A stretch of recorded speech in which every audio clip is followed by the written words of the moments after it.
বাংলাদেশের মাটিকে কলুষিত করেছে, রক্তাক্ত করেছে, দুর্নীতি করেছে, ধর্ষণের আখড়া বানিয়েছে, সেই আওয়ামী লীগ সরকারকে, আওয়ামী লীগ সরকারের রাজনীতি বাংলার মাটিতে আমি আর দেখতে চাই না।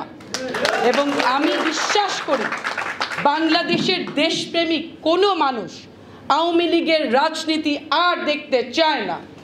এবং বিভিন্ন সুশীল বক্তব্যের মাধ্যমে যারা আওয়ামী লীগকে পুনর্বাসিত করার ষড়যন্ত্র করবেন, আমার ছাত্র ভাইরা এখানে উপস্থিত আছেন, আমি বিশ্বাস করি আপনারা সেই চক্রান্ত প্রতিহত করবেন, যে কোনো মূল্যে প্রতিহত করবেন ইনশাআল্লাহ।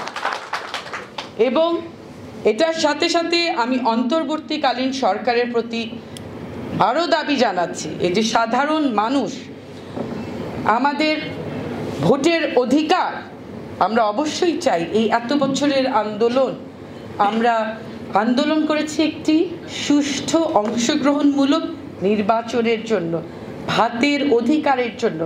এই যে দ্রব্যমূল্যের ঊর্ধ্বগতি, এই বিষয়টিও খুবই গুরুত্বপূর্ণ।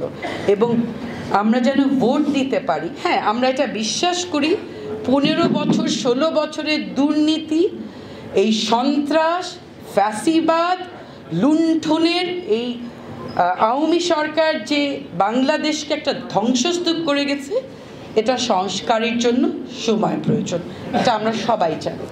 কিন্তু আপনাদেরকে একটি রিজনেবল টাইম দেওয়ার হচ্ছে এবং হবে, কিন্তু আমরা চাই এবং আমরা বিশ্বাস করি আপনারা আমাদের দেশের মানুষের ভাতের অধিকার, ভোটের অধিকার একটি নির্দিষ্ট সময়ের পর, এবং আমি এটা বিশ্বাস করি এই বছরের মধ্যেই আপনারা পারবেন, এবং আমি দাবিও জানাচ্ছি।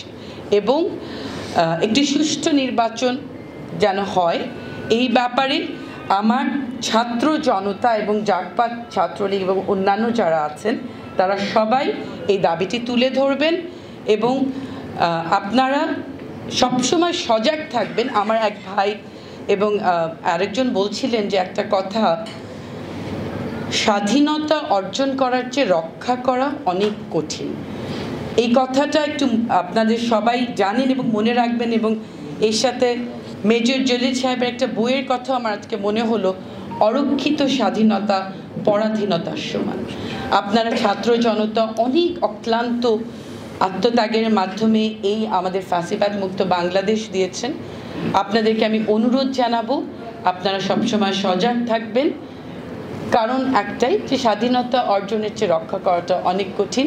আমি বিশ্বাস করি বাংলার মাটিতে এই ফ্যাসিবাদী সরকারের, ফ্যাসিবাদী শেখ হাসিনা আওয়ামী লীগের বিচার হবে, না হলে ছাত্র জনতা আবার রুখে দাঁড়াবে, এটা আমি বিশ্বাস করি।